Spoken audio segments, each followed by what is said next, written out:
Boa noite a Boa todos. noite. Boa noite. Mais uma vez, obrigado pelo convite. Sempre uma alegria poder voltar a essa casa e trocar ideias em torno da nossa doutrina e do Evangelho. E, como os foi solicitado pela Débora, a gente vai falar sobre o tema Natal. E vamos fazer a leitura sobre o nascimento de Jesus, que está no Evangelho de Lucas, no capítulo 2.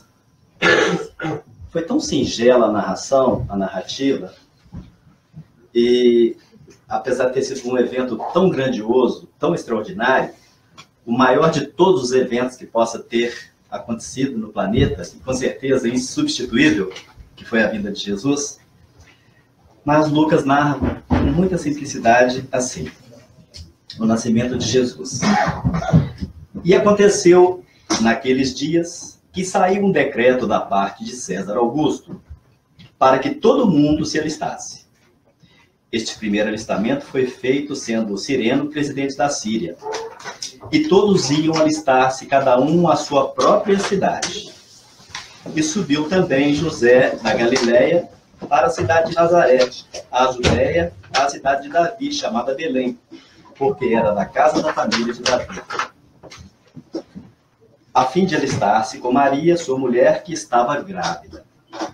Cumpriram-se os dias, e aconteceu que, estando eles ali, se cumpriram os dias em que havia de dar à luz. E deu à luz a um filho primogênito, e envolveu-o em panos, e deitou-o numa manjedoura, porque não havia lugar para eles na estalagem. É uma simplicidade, não é? A narrativa, mas a gente vai perceber a mensagem extraordinária. Porque nós sabemos que Jesus, ele poderia ter vindo na família mais ilustre da Terra naquele momento, lá no meio do centro do Império Romano, lá, né? Como um dos apadrinhados de César. No entanto, ele foi justamente para a Palestina. Um povo dominado, subjugado, que a vida passou por várias intempéries, inclusive remanescente, né, do povo hebreu, aqueles que haviam sido escravizados por 4 séculos no Egito. Então nós vamos percebendo que ele escolheu justamente uma das cidades mais pequenas e simples, que é a cidade de Belém. E algo muito interessante: quando Jesus se proclamava "Eu sou", em uma dessas falas ele diz: "Eu sou o pão da vida, o pão vivo que desceu do céu". E aí a gente vai saber o significado da palavra Belém, que significa casa do pão, porque era o local onde havia uma padaria que comercializava pães, o que não era muito comum. É muito interessante, porque a gente vai percebendo a simbologia da mensagem. O pão é um alimento acessível a todas as pessoas, a todas as famílias, confeccionado com trigo, que àquele tempo era um cultivo também mais comum. E a gente percebe que em todas as sociedades, em todas as nações, existe o hábito do consumo do pão, seja ele confeccionado de tal ou qual maneira, mas é como que o alimento primordial. Como se Jesus dissesse: "Eu sou o alimento para todos, acessível a todos". Não é uma alimentação sofisticada, é uma alimentação simples, bem simples, bem simples. E de uma fabricação, de um manuseio, de um preparo também simples, mas que precisa do tempero ideal. A determinada quantidade de farinha, uma pitadinha de sal, um pouquinho de fermento, depois a temperatura ideal para que a gente possa, então, desfrutar desse alimento. Então, quando ele diz "Eu sou o pão da vida", o pão vivo que desceu do céu, hoje nós vamos sentindo a necessidade de nos nutrirmos desse alimento espiritual, que é Jesus. Porque os seus ensinamentos, como eles já disseram, as minhas palavras são palavras para a vida eterna, para a eternidade. Quando a gente vai perceber os estudos que os espíritos fazem no mundo espiritual, os espíritos superiores, sempre implementados pelo Evangelho, pelas palavras do Cristo, pelos ensinamentos do Cristo, pelas determinações que o Evangelho concita-nos a trabalhar em nós. E quando a gente remonta a passagem, nós percebemos algo muito interessante. Este ser divino, que não obstante poderia ter vindo em uma estrutura aquinhoada de recursos financeiros, de riqueza, né? Ele mesmo, em determinado ponto da sua vida, ele disse que não tinha sequer uma pedra para recostar a cabeça. E ele procurou justamente aquela família simples de Nazaré, um carpinteiro humilde. Inclusive ele, bem no início da sua adolescência, foi trabalhar com o pai na carpintaria, justamente porque ele veio para ser exemplo em todos os aspectos. Quando na questão 625 de O Livro dos Espíritos pergunta se Kardec aos imortais, qual o tipo mais perfeito que Deus tem dado ao homem para servir-lhe de guia e modelo? A resposta única é Jesus, todos nós sabemos. Mas até na questão do trabalho, a gente percebe que ele deu exemplo, né? A sua humildade, a sua simplicidade constrangia os grandes, constrangia os nobres, porque irradiava de si, e a gente é capaz de perceber, principalmente em tratantes dessa época, dos festejos em que nós comemoramos o Natal. E dizem os historiadores que Jesus não nasceu no dia 25 de dezembro.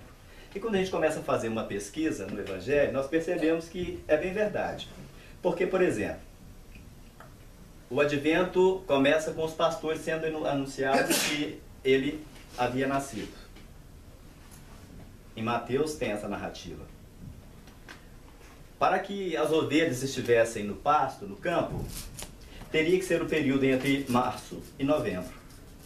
Porque o inverno rigoroso, o rebanho ficava recluso, era confinado. Nós percebemos então que esses homens trabalhavam ao relento. Então, obviamente, era uma temperatura, de certa forma, amena. Muitos dizem que foi mais ou menos entre março e abril. Não nos detenhamos na data, porque, como disse Joana de Ângeles, não importa o dia em que ele tenha nascido. O importante é que ele veio. E ele veio. E quando eles fizeram essa mudança para o dia 25 de dezembro, foi algo assim extraordinário, justamente porque era justamente a comemoração do povo romano, do povo pagão, aos seus deuses, e para favorecer a compreensão daqueles recém-convertidos ao cristianismo. E aí ficou uma coisa maravilhosa, porque instituiu nesse dia, e existe toda uma magia em que cada um, segundo a sua assimilação, muitos substituíram pelo Papai Noel, mas de qualquer forma existe uma magia envolta em tudo isso, né? Embora nós devamos orientar as nossas crianças, aos nossos jovens, que o sentido do Papai Noel é o da fraternidade, da confraternização, da troca, da doação, da permuta, do incentivo ao comércio que é necessário. As pessoas falam, não vamos consumir tanto. Não, não é necessário, não há necessidade de consumir tanto, mas tem que consumir, senão vai atrapalhar o programa de evolução, né? A produção, né? E a própria evolução é assim.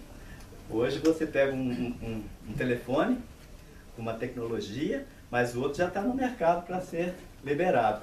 E daí a pouco isso vai ter que ser descartável. É um consumo natural, necessário, é um processo de evolução. É assim que nós vamos galgando mais e mais tecnologia. Mas então, nessa narrativa muito interessante, nós vamos perceber que tratávamos de uma família tão simples, que quando eles chegaram, já não havia mais lugar para eles na estalagem, na hospedaria. Vocês já imaginaram o ser superior que chegou aqui ao planeta não ter uma estadia decente? Porque narra assim, porque não havia lugar para ele. E a forma em que ele é recebido, conduzido então pelo dono da estalagem: olha, nós não temos aqui mais acomodação, todos os os quartos já foram ocupados. Não tinha suíte naquela época, né? Mas todos os quartinhos já foram ocupados, desde o mais simples àqueles melhores. Mas olha, nós temos um lugarzinho ali onde fica os animais, onde a gente guarda os animais. E lá a gente pode providenciar um cantinho para vocês. E foi ali que Jesus foi recebido. E interessante, na manjedoura. O que é a manjedoura? O que é a manjedoura?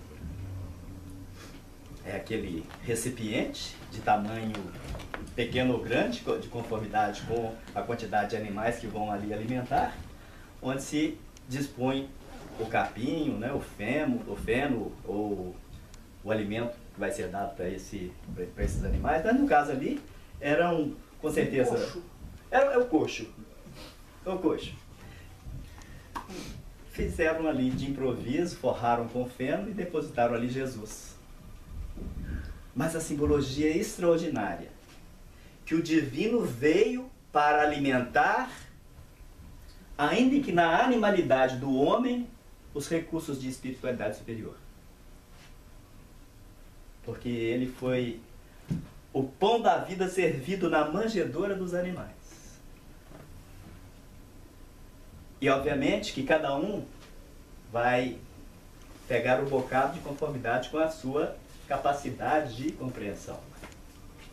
Mas não havia lugar para ele naquele tempo. E em realidade, até em muitas casas espíritas na atualidade não está havendo lugar para Jesus.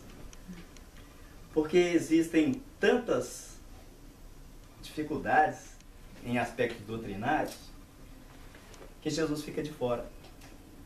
Em muitas igrejas prega-se mais a questão do tributo e da oferta. E Jesus fica sendo esquecido. Não há lugar para ele. Quando na realidade, quanto mais simples a assembleia, quanto mais aquecida, mais receptiva, mais favorece então a disposição dessa manjedoura, porque nós ainda animalizados na nossa estrutura em relação ao Cristo, porque a evolução do Cristo, segundo Emmanuel, se perde na poeira dos sóis. Dos sóis. Então nós somos realmente ainda muito, muito instintivos. Não obstante, tudo que já galgamos em termos de recurso de intelectualidade, de evolução. Mas em relação a ele, somos ainda animais. Em que ele vem entrechotar em nós os seus recursos divinos para que a gente possa começar a fomentar o homem divino, o homem integral que existe em cada um de nós. O tempo foi passando e após os primeiros séculos, as coisas foram se invertendo, o cristianismo foi sendo deturpado, perdendo a sua magia, o seu encantamento, principalmente quando o governo tomou a direção da religião e atribuiu como religião do Estado, com a instituição do papado, isso do século IV ao século VI, né? E a gente vai percebendo que vai tomando aquela direção muito contrária aos princípios do Cristo. Passou-se a ostentar templos suntuosos, com mármores bem lavrados, com muita ostentação e muita riqueza, totalmente contrário àquilo que Jesus, que buscou fundar a sua igreja num culto singelo na casa de Simão Pedro. Quem leu o livro Jesus no Lar vai ver lá que coisa interessante, né? Um culto singelo que instituiu ali o primeiro culto do Evangelho no Lar, que favoreceu então a fundação da Igreja do Cristo, que na realidade significa corpo doutrinário, não uma edificação de cal e pedra, mas o corpo doutrinário, os ensinamentos do Cristo. E aí, com esse processamento todo, chega a Idade Média e Francisco de Assis, em 1223, tem aquela ideia de reconstruir a cena com a formação, a criação do primeiro presépio.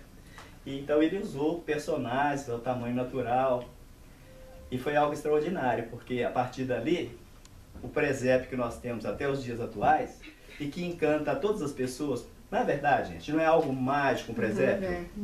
É algo tão interessante. Às vezes as crianças nas escolas fazem um presépio com papel, machê, com uma coisa simples. Mas quando você se detém com aquela imagem, tem alguma coisa que já foi configurada em nós. Eu, quando era criança, eu não tive uma formação cristã. Aliás, eu não tive formação nenhuma, educação religiosa nenhuma. Mas, às vezes, quando chegava nesse período das festas natalinas, eu gostava de ir à igreja para ver o presépio. E quando eu chegava e detinha naquela cena, eu ficava encantado. Parecia que eu estava revivendo aquele momento. Até o bezerrinho escutava mugir. É algo realmente mágico, encantador. Mas a gente percebe que aquele momento ali da manjedoura é como se cada vez que você se detém naquela imagem, um pouquinho de Jesus nasce dentro da gente. É algo mágico. Quando eu vim para os Estados Unidos, em chegando essa época de Natal, eu sentia assim, uma certa dificuldade com as vibrações. Mas era um processo da minha cabeça, porque a gente vai percebendo que o envolvimento é por todo o orbe terrestre. Quando vai se aproximando dessa época, e o Chico dizia isso, que é verdade, corrobora mesmo com o que a espiritualidade nos diz. A espiritualidade abre como que portais de todas as cidades espirituais, e na evocação do Cristo, eles irradiam aquela energia. E ele, de cima dos altiplanos, de onde ele está, nos dirigindo, nos orientando, ele irradia a sua energia, que vai envolvendo a todos nós. E a gente vai percebendo, é algo tão interessante, que até os canhões se calam na noite de Natal. Existe o cessar-fogo, né? Independente da religião que esse povo professe. Mas a esse momento, a espiritualidade superior diz: pare, é momento de relembrar o advento maravilhoso, maravilhoso, místico da vida de Jesus. Então nós vamos percebendo que Jesus, ele nasceu a esse tempo, em que muitos também não determinam o dia exato, a data exata, que pode ter sido entre 3 e 5 da era cristã, mas ele vem sendo predito há 1000 anos antes da sua existência. A gente vai encontrar citações em Provérbios de que ele viria. Em 700 anos, em Isaías, antes da sua vida, do seu advento, está ali perfeitamente falando de que ele viria, como ele viria, que ele nasceria de uma virgem, da forma em que narra no Evangelho. E que existem também muitas trocas de palavras desnecessárias quanto à questão da virgindade ou não virgindade de Maria. Isso para nós não faz nenhuma diferença. O que a gente percebe é que Jesus, ele realmente é um ser muito especial, e tudo na sua vida foi especial, inclusive a sua vinda. Aí nos dizem, na briga que se houve em um determinado tempo no Brasil sobre o corpo fluídico de Jesus, não interessa se era corpo físico, se era corpo fluídico, o importante é que ele tinha o poder de transformar as células do corpo dele e daqueles que estavam próximos a ele pelo conhecimento e pela sua estrutura de hierarquia espiritual com toda a propriedade. Inclusive era até o que causava muita inveja nos poderosos do templo, porque o indivíduo estava lá caindo aos pedaços de lepra, ele impunha a mão e reconstituía as células. Né? Muita gente fala, mas não foi bem assim. Não foi bem assim como? Se a gente vê médiuns aí que sem anestesia pega um canivete enferrujado e corta a barriga do sujeito e tira um tumor. E Jesus dissera naquele tempo, tudo isso que eu vos fiz, podereis fazer e ainda muito mais, porque naquela época ele não usou canivete enferrujado, porque o povo não ia compreender de forma alguma, e nem havia ciência para compreender e detectar os micro-organismos que seriam danosos à nossa saúde, né? Os antígenos. E aí, hoje a ciência tendo que pesquisar por que é que isso, se dentro de um hospital, uma cirurgia com todo o processamento em que se acredita estar ocorre uma infecção hospitalar, com uma pessoa com um canivete enferrujado, isso não aconteceu. Então tem que haver algo místico por trás disso. Tem que haver algo espiritual por trás disso. E quando a gente abre o coração, a gente percebe Jesus. A gente sente a presença, a proximidade dele. Então, como eu disse, eu tinha essa dificuldade a princípio, porque no Brasil, quando se chega a essa época, é algo tão extraordinário, não é mesmo? Fica diferente a atmosfera. O psiquismo, a psicosfera, ela começa a transformar. A gente percebe que tem um colorido diferente nessa época, nesse período. E como a gente estava muito envolvido no movimento espírita, e o Brasil com muito misticismo, com muitas religiões, e todas convergem ao cristianismo, e existe uma festa maravilhosa, né, em torno desse advento, a gente sentia assim, uma certa dificuldade para perceber essas energias, até um certo tempo. Depois a coisa foi normalizando. A gente percebia que é a gente que bloqueia, não tem nada a ver. Ah, porque o país é materialista? Não tem nada de materialismo, é um país como todos. O importante é o indivíduo, porque Jesus veio num momento com grandes perturbações e dificuldades, em que havia um domínio de escravidão e de imposição, e ele veio. A preparação para a vinda de John João Luiz Maia, pelo espírito miramês, foi de que 200 espíritos da mesma estirpe vieram a vários pontos do planeta para auxiliar no equilíbrio vibratório da missão que ele teria. Francisco de Assis, a reencarnação de João Evangelista, né? Que a gente tem que acreditar nisso, senão como que a gente vai professar a nossa doutrina que é reencarnacionista? E a gente percebe que é tão verdadeiro porque a vida de Francisco de Assis é o complemento, é a continuidade da vida de João e dele como profeta da antiguidade. Então, se nós abrimos o nosso coração, a gente vai sentindo, a gente vai se permitindo ser permeável, porque o que acontece é que a gente vai vivendo tanto na vida material que a gente vai impermeabilizando, a gente vai criando uma couraça que nos dessensibiliza. E foi realmente o que aconteceu comigo nessa transição de Brasil para América. A vibração do Cristo envolve a todo o planeta da mesma forma. Não existe um lugar mais ou menos especial.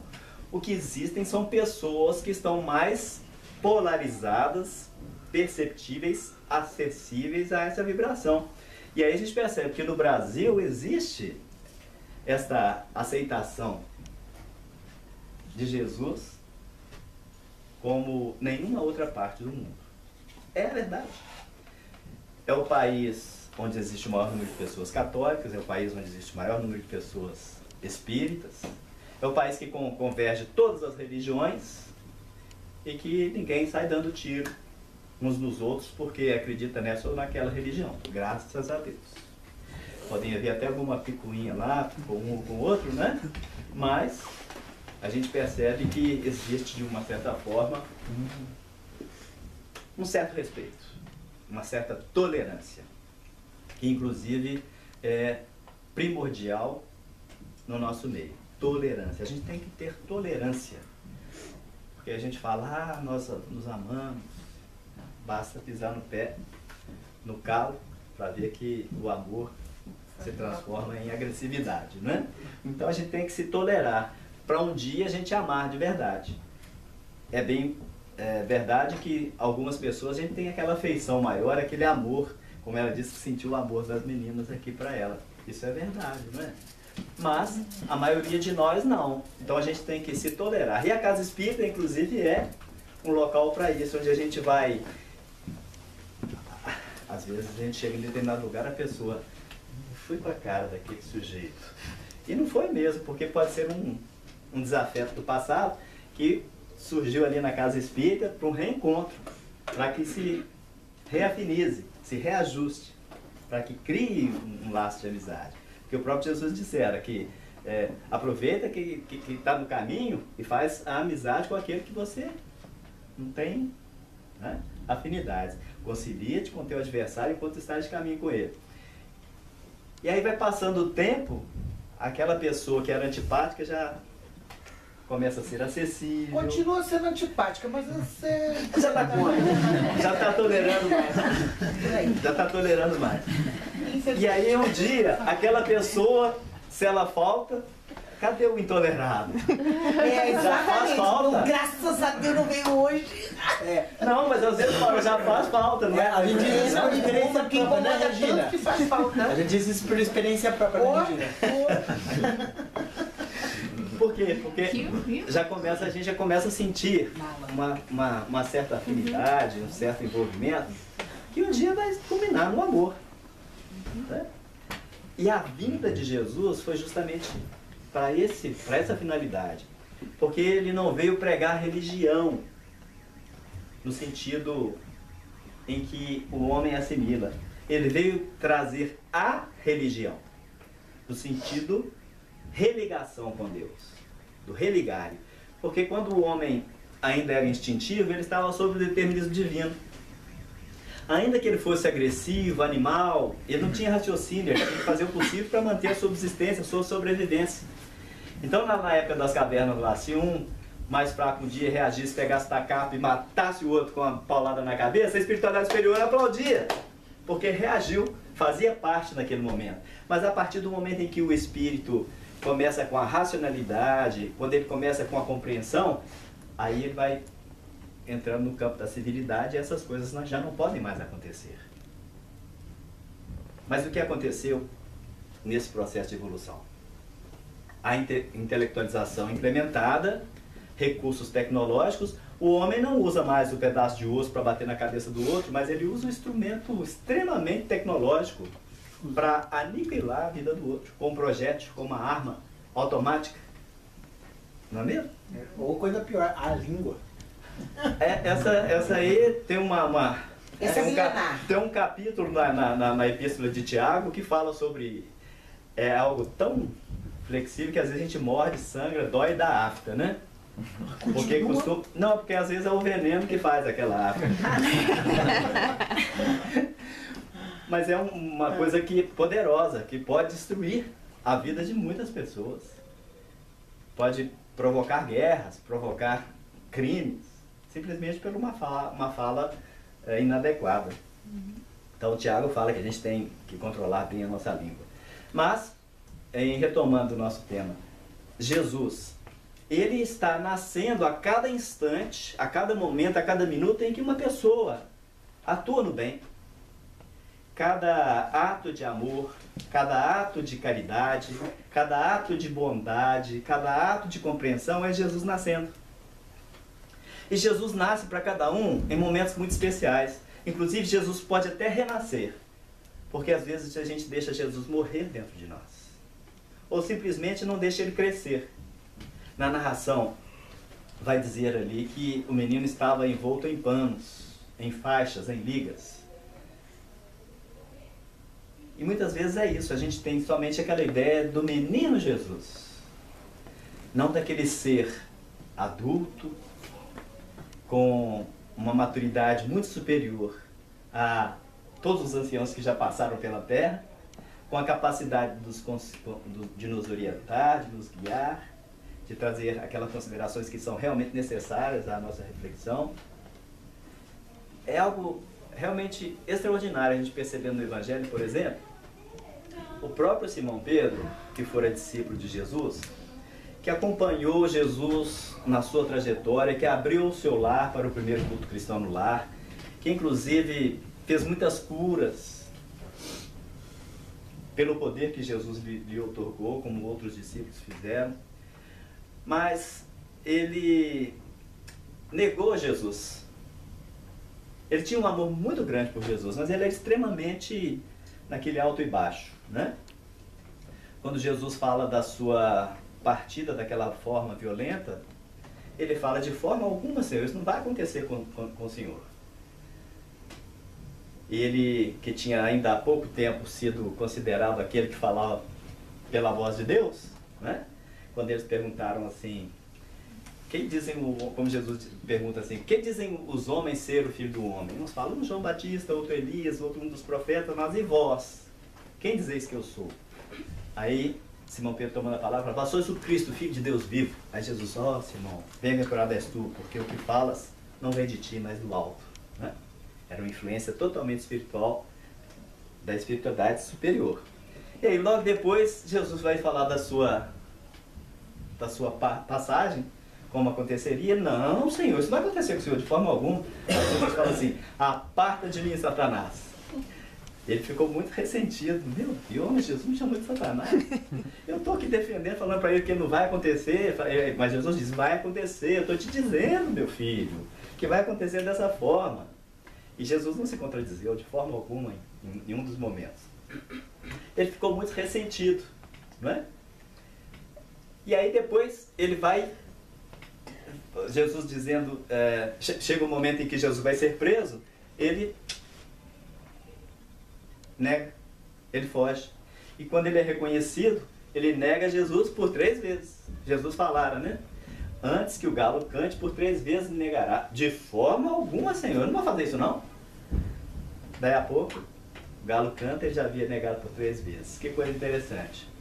Conviveu com Jesus durante o messianato dos 3 anos, como discípulo.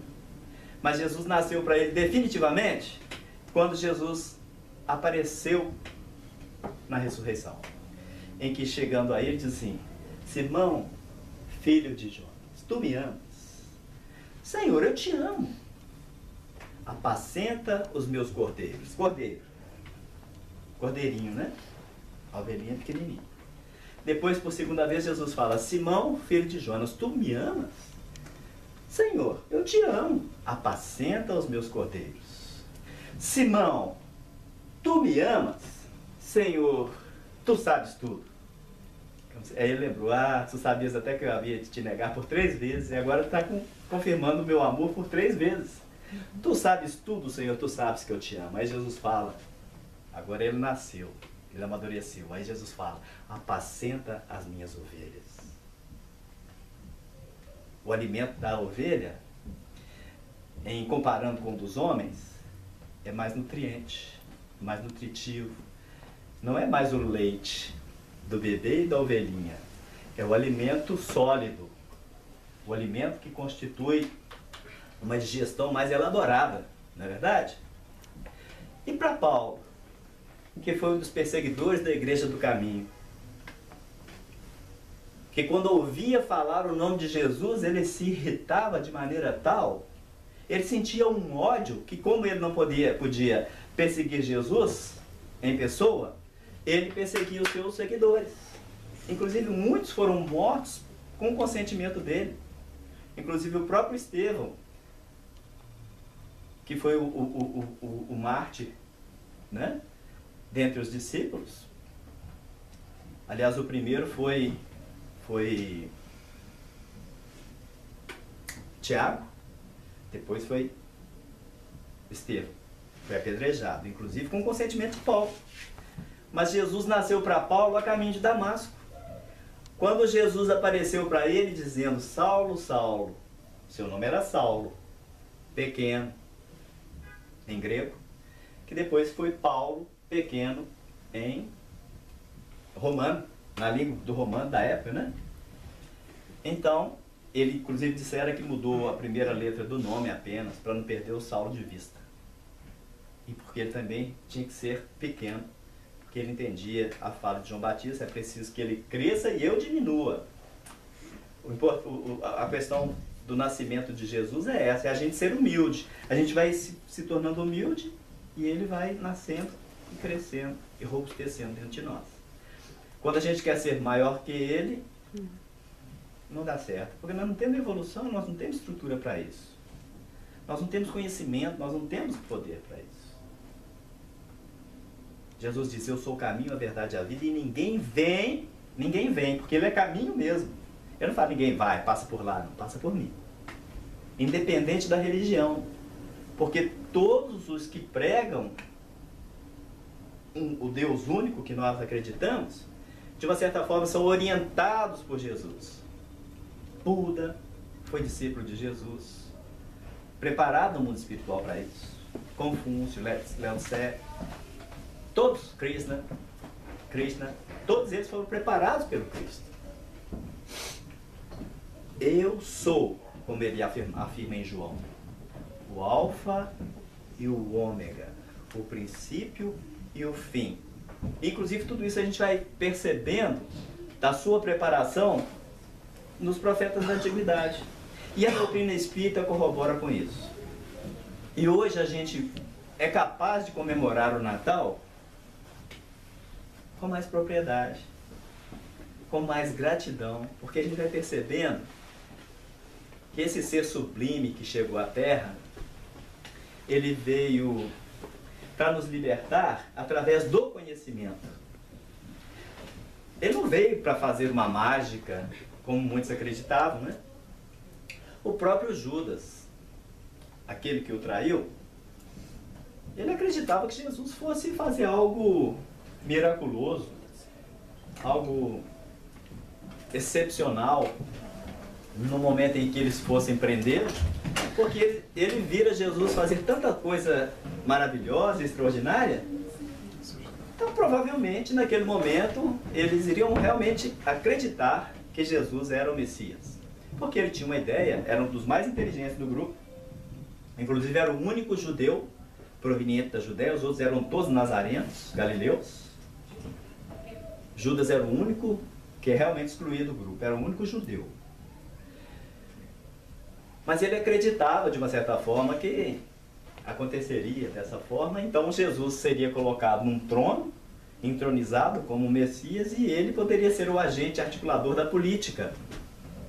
E a coisa não aconteceu da forma em que ele esperava. Por isso que ele desesperou, arrependeu-se e acabou fugindo através do suicídio, o que obviamente dificultou por mais ainda a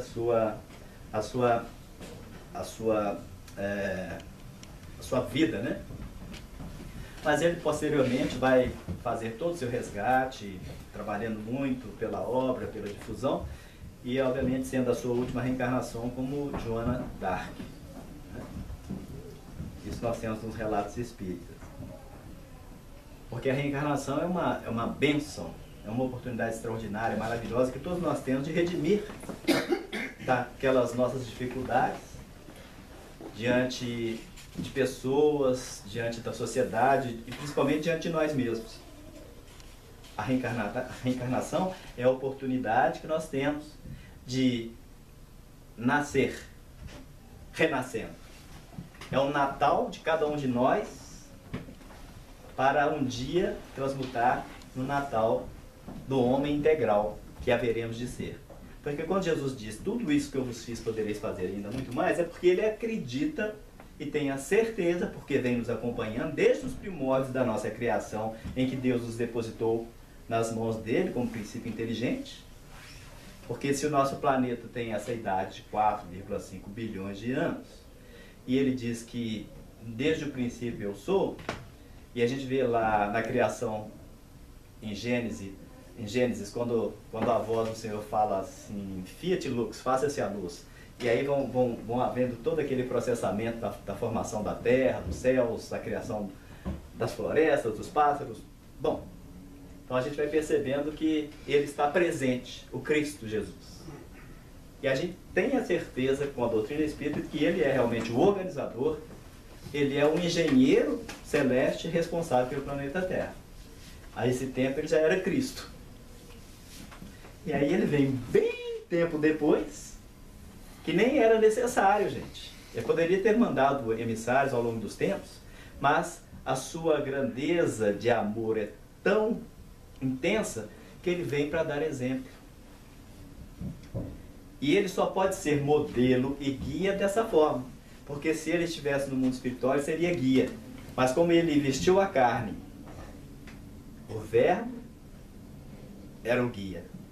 Mas o Verbo se fez carne e habitou entre nós. Então ele deixou de estar na fala dos profetas e passou a habitar um corpo no dia do seu Natal, no dia do seu nascimento. O Natal ele deve ser algo em que a gente tem que comemorar com muito carinho, com muita gratidão, com muita certeza de espiritualidade. E nós, o tempo já foi. Eu quero só fazer uma leitura bem... Eu acho lindo esse poema. Vocês podem, inclusive, baixar em PDF, gratuitamente. Antologia Mediúnica do Natal. E como a gente diz que a presença de Jesus é através da doação, da confraternização, da fraternidade, da solidariedade, do amor, a gente vai ler essa poesia, que é de número 36 desse livro, que chama Conto de Natal, pelo espírito Francisca Clotilde. A noite é quase gelada. Contudo, Mariazinha é a menina de outras noites, que treme, tosse e caminha. Guizos longes, guizos perto, é Natal de paz e amor. Há muitas vozes cantando, louvado seja o Senhor. A rua parece nova, qual jardim que floresceu. Cada vitrine enfeitada repete, Jesus nasceu. Descalça, vestido roto, Mariazinha lá vai, sozinha sem mãe que a beije, menina triste sem pai. Aqui e ali pede um pão, está faminta e doente, vadia, saia depressa, é o grito de muita gente.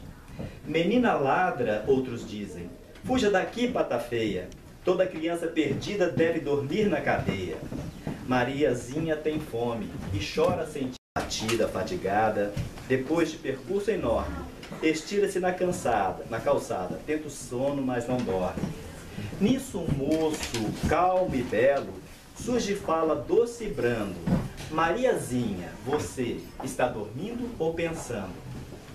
A pequenina responde, erguendo os bracinhos nus, hoje é noite de Natal, estou pensando em Jesus.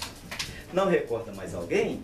E ela a chorar disse, eu só penso também, com saudade, em minha mãezinha que morreu.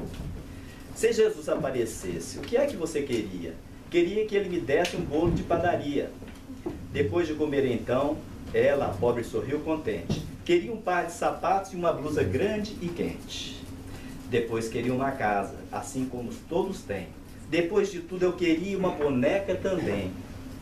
Pois saiba, Mariazinha, eu lhe digo que assim seja. Você hoje terá tudo aquilo que mais deseja. Mas o Senhor, quem é mesmo? E ele afirma, olhos em luz. Sou eu, amigo de sempre, minha filha, eu sou Jesus. Mariazinha encantada, tomba de imensa alegria, pôs a cabeça cansada nos braços que lhe estendia. E dormiu, vendo-se outra, em santo deslumbramento, aconchegada a Jesus na glória do firmamento. No outro dia, muito cedo, quando o lojista abre a porta, um corpo caiu de leve, a menina estava morta. É um poema lindo, né? Esse livro é extraordinário. Vale a pena ler porque é uma coisa que sensibiliza em nós. Não temos muito por aqui, não obstante, vez por outra, um homeless, principalmente nesse frio, é encontrado morto por não ter onde pousar. Mas nos países pobres, nos países da América Latina, nos países africanos e no Brasil, ainda existem muitas pessoas que necessitam realmente da caridade material. Não adianta falar de evangelho para quem está de estômago vazio, né? Então, dá o pão e depois dá o alimento. Um Feliz Natal para todos, que a gente possa sentir essas vibrações sempre extraordinárias e muito especiais. Muita paz e alegria a todos. Muito obrigado.